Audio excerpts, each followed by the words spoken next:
Hi, welcome back. Certainly glad you could join us today. Thought today we'd do a little painting. It's very easy, and I think you'll enjoy it. Let's start out and have them run all the colors across the screen that you need to paint along with us. While they're doing that, let me show you what I've got done up here. Today I have my regular old 18 by 24 inch double prime pre-stretch canvas, and I've just covered it with a very, very thin coat of liquid white. So it's all wet and slick and it's ready to go. So I thought let's just do a painting. It's nice and wanted to make you feel good. Take a little phthalo blue to start with on the old 2-inch brush. There we go. Just tap a little color right into the bristles. And we'll go right up in here and let's just begin dancing in just a happy little sky. Now because the liquid white's on the canvas, the blue is mixing with it and automatically it'll blend together. If this was a dry canvas, it'd be difficult to do this. But since it's wet, this happens almost automatically. Maybe we'll just come right down like so. I'm sort of leaving a spot open. I think I'll have a happy little cloud up in there. One that just floats around and has a good time all day. So we'll just leave a little place for him to live. All right. Something about like that. Maybe a little more of the blue. Yeah, what the heck. We'll have another one in here. Just sort of make a decision and drop it in. Drop it in. This is probably one of the freest forms of painting that I've ever seen. There. Because we don't do any drawing, no sketching. We just sort of start out with an idea in our mind and off we go. And you can do this just the same. All right, maybe I'll have a little water in this one. I like water. So while I have that blue on the brush, let's just go right down here and put in a little bit of water. This will be still water today. Still water is always level. Always level. So try to keep your strokes as straight as possible. Because if they're not straight, it'll look like your water's running up or downhill. And it'll sort of disturb your eye. And we don't want that. We want it to look right. There we go.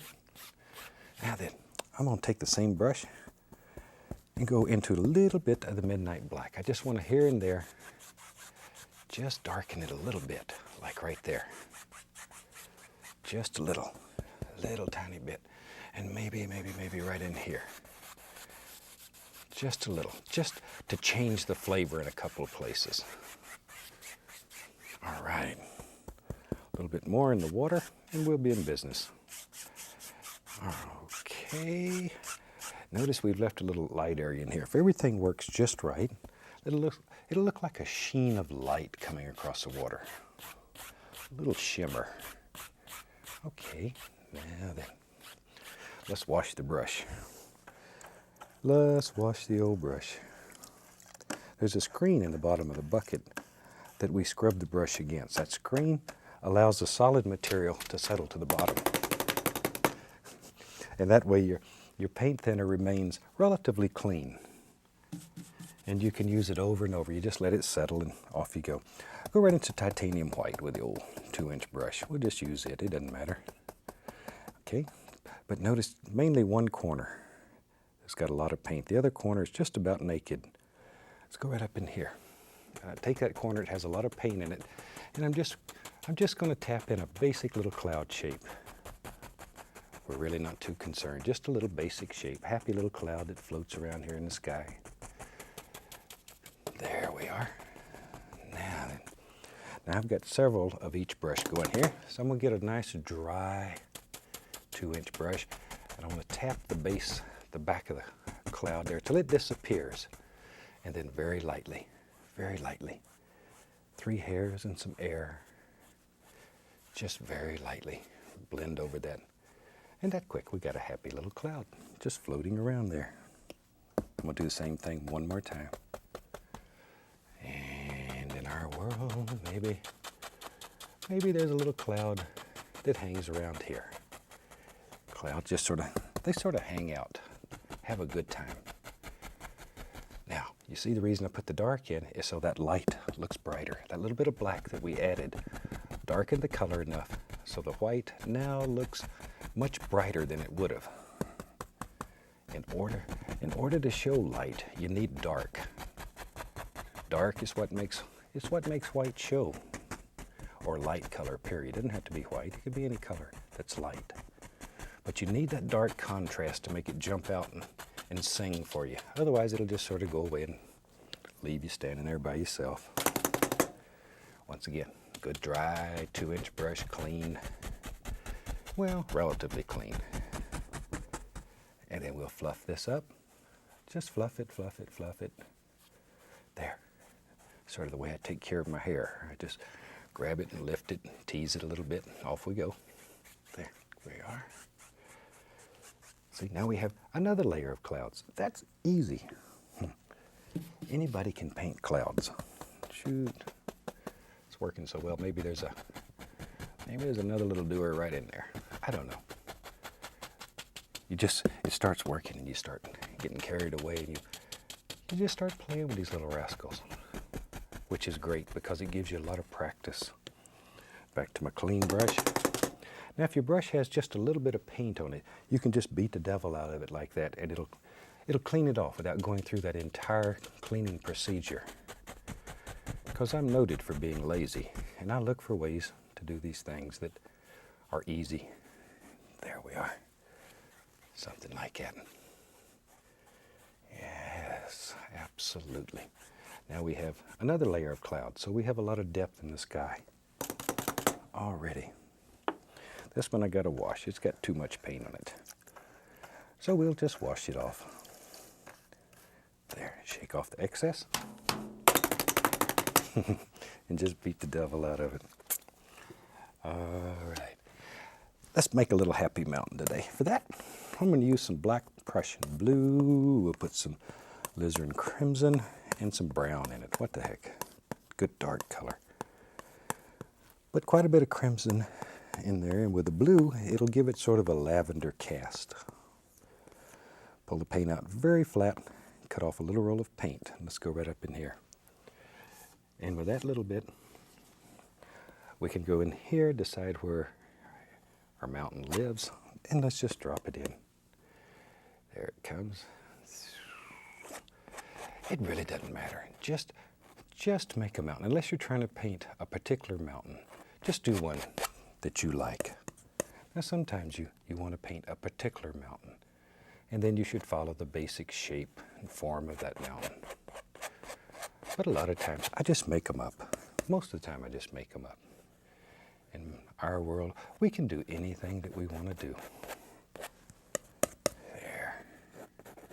So we just make up this kind of mountain that we want. There, see, there comes another one. All right, that easy. Scrape off the excess paint. Just scrape it off. You can probably hear it's getting pretty strong there. Getting in there and really pulling that. I'm going to take the big brush and pull that. I want it to just disappear in the mist down at the base. There we are. Grab that. See? Pull it. And then just blend it until it blends away. It'll look just like it's just sitting back here and floating. That easy. All right. Now, just using brush strokes, you're beginning to be able to see them. You can create the illusion of highlights and shadows in your mountain just by using brush strokes. See there? And it's a beautiful, beautiful way of laying your whole mountain range out without being committed. Because see, you can go back and change it again now. That easy. It is a super way, though, of giving you total freedom because you're not committed. Let's see, what do we use here? There's some white. Let's put some black in it, make a gray color. We'll just make a gray, maybe a little darker. What the heck, yeah. Just some gray like that. And once again, cut off our little roll of paint. Lives right out there on the edge of the knife. And with that, we can begin putting the indication of a few little highlights on here. Just a few little things that live out in here. Something about like that. Just pick them out. Think about where the light's coming from, and then begin working with them. Just begin working with them. Most right-handed people will find it's It's easier and more natural to have the light coming from the right. Left-handed people, because they've been forced to do right-handed things their entire life, they may be able to do it either way, or they may have a preference. There is a theory that only left-handed people are true artists. Since I'm right-handed, I don't know if I adhere to that theory, but it sounds good. All right. Now sometimes you don't even want to bother to put shadows in there. You can just take something like this, pull it, allow it to grab a little bit of that color, and just blend it with a knife. In fact, you can literally paint the entire mountain with just the knife. You don't ever have to use a brush on it at all. And it makes some of the most interesting effects that you've ever seen. You can paint the entire painting using nothing but the knife. There, it's a little hard to do in the time frame that we have here. But at home where you have unlimited time, you literally can go back in there and just paint the entire painting. Nothing more than this old knife. You can put all kind of deep ridges and things there. You decide them. Wherever you want them. Wherever. It's okay. Take that right around like that. Just to change the basic shape a little bit. There. We actually have just used the same color on the back of the mountain here for the shadow. There is no shadow color. It is the basic mountain color is all we're using. All we're using. All right. No pressure. Absolutely no pressure. I think I've mentioned in other shows when I was teaching my son Steve to paint, I used to tell him just to pretend that he was a whisper that was floating across the mountain. His touch had to be that gentle to make it work. Okay? We'll clean the old brush. I'm going to take a little touch of titanium white on the 2-inch brush, just a little bit on the bottom. And let's just tap in the indication here and there and there and here of some misty areas right down at the base here. Nice misty area. Maybe a cloud just fell out of the sky and is laying down here. Well, it could happen, maybe. But I want a very soft little misty area here. Very, very soft. Quiet little misty area. See how easy that is to do though. Little titanium white, just barely touching. And you can create that illusion. There. Okay, let me grab a clean brush. Make sure it's dry. There, and I want to really beat the bottom to death. Just beat it up. It's where you take out all your frustrations and hostilities. It's better than going home and kicking the dog around. Yeah. Because you probably get bit if you do that anyway. There we are. All right. Now maybe, let's see here. Let's take some of that mountain color, a little bit of white in it, put a little sap green in it. Ooh, I like that color. Nice color. It's got sort of a greenish tint to it, but not a lot. A little roll of paint. And maybe up in here, maybe there's some little mountains, little foothills that are right here. You decide where they are. Okay, right there. But just drop them in, wherever you think they should live. There we go. I like to paint mountains. Lived in Alaska for over a dozen years. And there's so many gorgeous, gorgeous mountains there. You can't help but just become captivated by them. There. I'm just rubbing the base of that very firmly. There we go. Just something like so. Okay. There. And that's about all we need to make the indication of some little footy hills that live there. take some of the mountain color. And we'll tap it a little bit right down here at the base. Right down here at the base. Maybe this little area, maybe there's a little plain out here, a little meadow or something. Something out there. We'll take a little sap green, a little bit of yellow, mix them together. Make a nice green color. Tap a little bit into the bristles. Go right up in here and just barely tapping like so.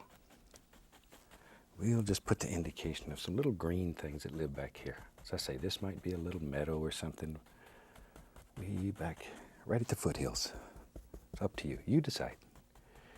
You decide. Oh, I see some. Okay, it's coming to me.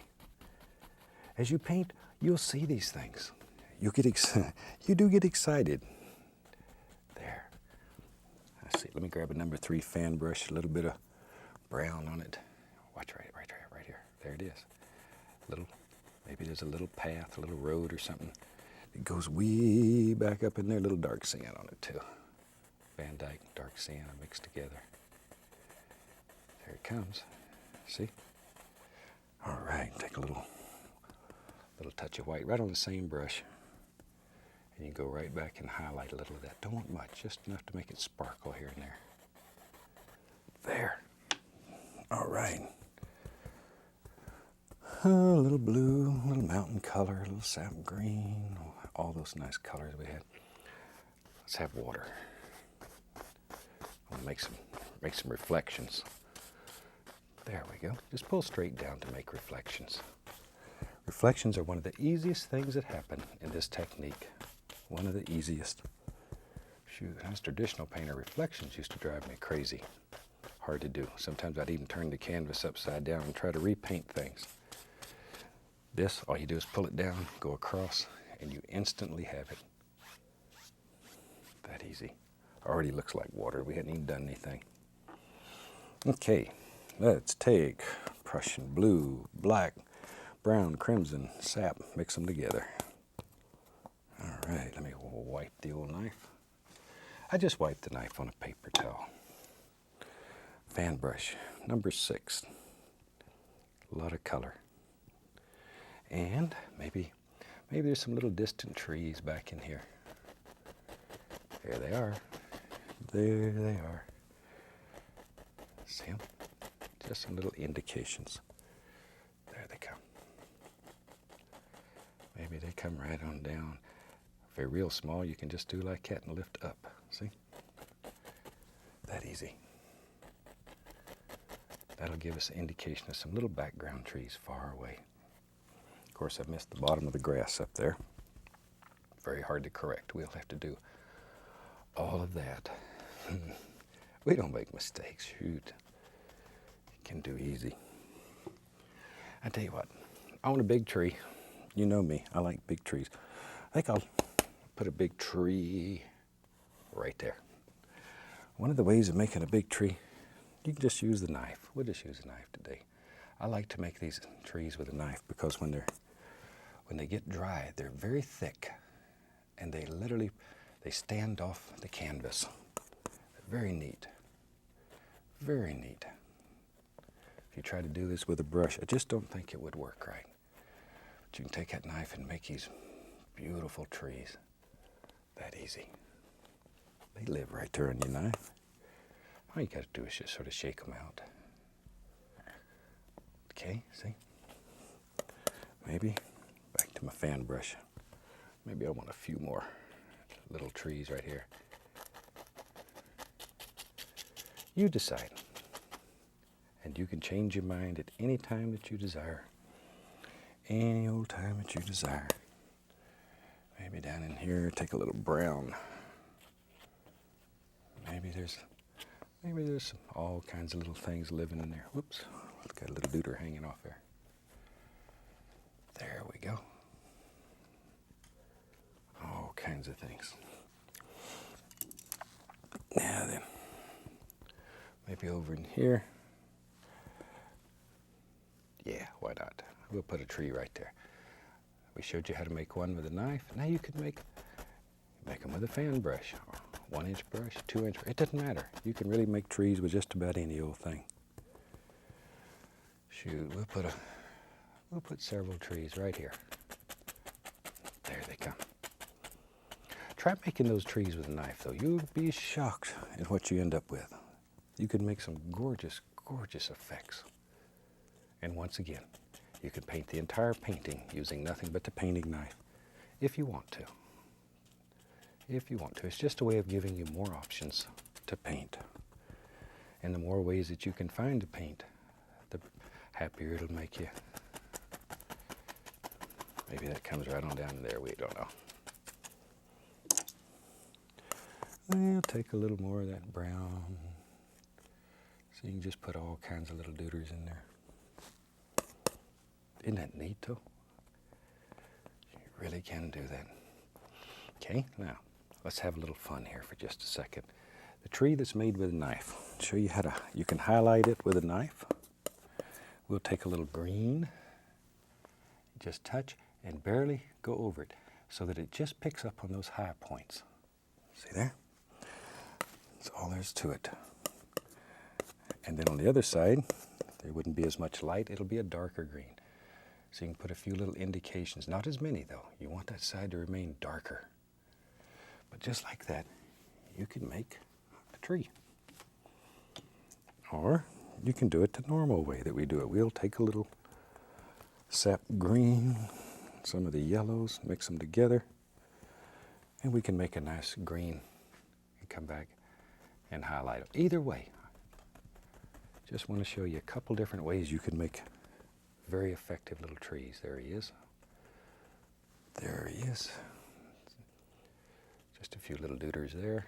Then we'll bring this one right down in front. There we go. Darker, darker, darker as it works down. All right. I'll take some of that yellow and green that we had there on the knife. And you can put the indication of just little grassy things, just using the knife. There. Just let some of these little things just work their way right through there. There we are. Wherever you want them to be. Let's take a little dark sienna, a little liquid white, mix them together. And with that, we can come in here, put the indication of a little water line there, a little bit of dirt right at the edge. Something about like so. There we go. Wherever you want them to live. All right. And we take just plain liquid white and just a little of it. And I want to put the indication, just a small amount.